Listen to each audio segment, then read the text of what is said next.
Tonight, we are going to witness the most anticipated match in the history of golf club reviews. For the thousands in attendance and the millions watching around the world, ladies and gentlemen, let's get ready to rumble! Okay, so I'll just hit 10 balls each with each driver and tracked all the numbers on GC2. They're both set to 9 degrees. So let's go and have a look at the numbers. Okay, so this is the Epic, and as you can see, my total carry distance on average is 252 yards, and they're all quite close to that. So the shortest I hit was 244 carry, and the longest was 259. I'm not going to talk too much about dispersion because using a GC2, it's hard to see the exact target you're aiming for. You've just got an alignment stick which is kind of giving you a rough idea, so that's going to account for a bit of left and right variability. But also I just believe that whether I hit it left or right is down to me and my strikes so much more than the club. And now looking at my ping G, it's more of a mixed bag really, but again it's mainly down to me because I hit some worse shots. I hit two basically snap hooks, which you can see there, shot 9 and 7, carried 226 and 222 respectively. If you took those out, the average would be 255, so more akin to what I'm getting with the Epic. Looking at these numbers, I could game either one of these drivers. I hate it when people say game. I could use either one of these drivers perfectly well. I'm sure I'd hit some good shots and some bad shots, but it would all be down to me. Either driver would work fine. But I think the key thing is, if you look at my best and worst shot with each driver, let alone comparing the two drivers, there's a huge difference. You know, with the ping G, so my shortest carry distance was 222 yards and my longest was 269. So that's 47 yards, and the driver hasn't changed. The only thing that's changed there is me and the way I've hit it. So trying to kind of fine tune the club, actually the biggest difference by a mile is going to be in your swing and the way you've hit the ball. Right, let's go and do a bit of on-course testing. Birds flying high.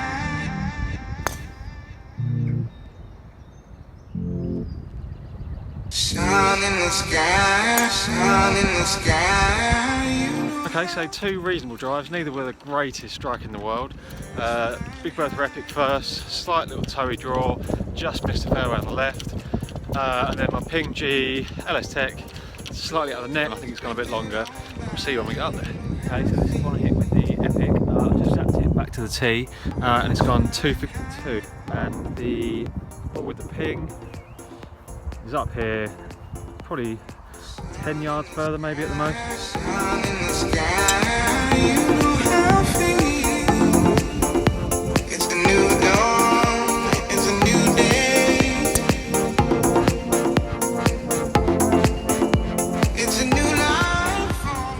Okay, straight into the win this hole. It's quite a long par 4. The place you don't want to miss is right. So with both of those, I've aimed down the left and tried to hit a fade. The ping G did exactly that. With my Epic, I've actually just hit it left and then going slightly left. Obviously all down to me, not the clubs, but let's go up and see where they are. Okay, so the one hit with the Epic is up here. You can see, not in a great spot. Missed the fairway by about 15 yards or so. And the ball I hit with the ping, is pretty much the same distance, maybe slightly longer, just sort of a yard or two off the fairway. And I've zapped back to the tee, and even this one, the ping G, which is slightly longer, has only gone 239 yards, which just goes to show you that it's not about all the numbers on the range. You know, hitting into the wind, not hitting a great strike, missing the fairway. Suddenly I'm only hitting it 239 yards total, not 260 yards carry. Okay, the next hole is a fairly short par 4. It's only 300 yards. I don't normally hit a driver because it's quite tight, it's out of bounds just left of the green, there's trees right, there's bunkers all around it, but obviously it won't be a great driver test if I start hitting a 7-iron off the tee. So I'll have a crack with each driver and we'll see what we do.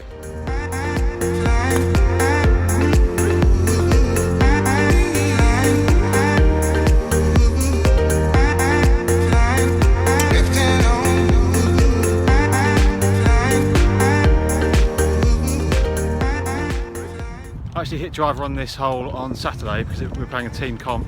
There's only 2 scores to count from 4, so I thought I might as well go for it. And I did get it on the green and 2 putted for a birdie, so obviously I know that I can reach it. Yeah, so this is what the hole looks like as you get a bit closer to the green. This is the front right hand bunker, and that I'm sure is the one I hit with the ping. It is, yeah. And over here in the front left bunker is the one I hit with the epic. So pretty much a tie there.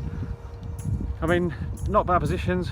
Obviously hope to get up and down out of the bunker for a birdie, worst case a par. But yeah, if you see over there, out of bounds, which is why I don't always hit a driver, but you know, maybe I'll start giving it a go.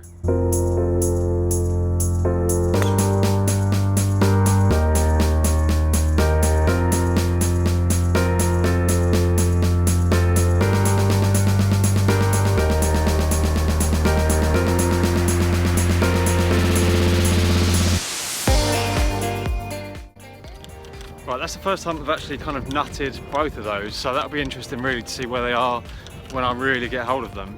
Okay, so that tee shot was straight into the wind. As I said, I hit them both well, and they literally couldn't be a more identical distance. There's the first one, just going to go straight across, and where are you? There he is, there's the second one. So yeah, they're both. Okay, so my phone got out there, despite the fact that it said I had 14% battery. Thanks Apple. Samsung, if you're watching, you want to offer me a couple million sponsorship and some free phones, give me a call. But yeah, my point was I'd hit them both 258 straight into the wind, good strikes, they were exactly the same distance. You know, it's all down to me, isn't it? I can't say one of these drivers is better than the other. Go and get fitted, whichever driver you like the look of, and that's the best result really. The thing you've got to remember is that all the manufacturers are playing by the same rules.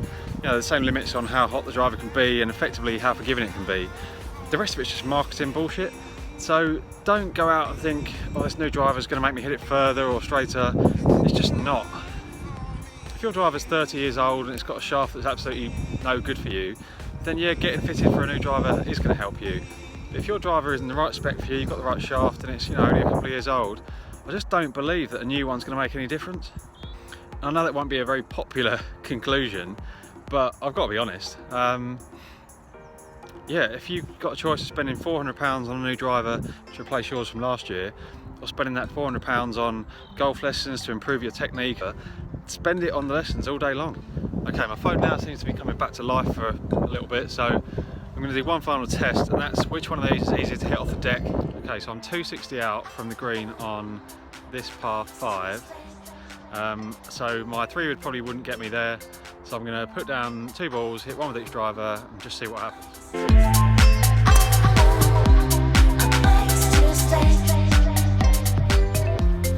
That was the epic. Just chunked it slightly, but I think it's got down there just probably short left.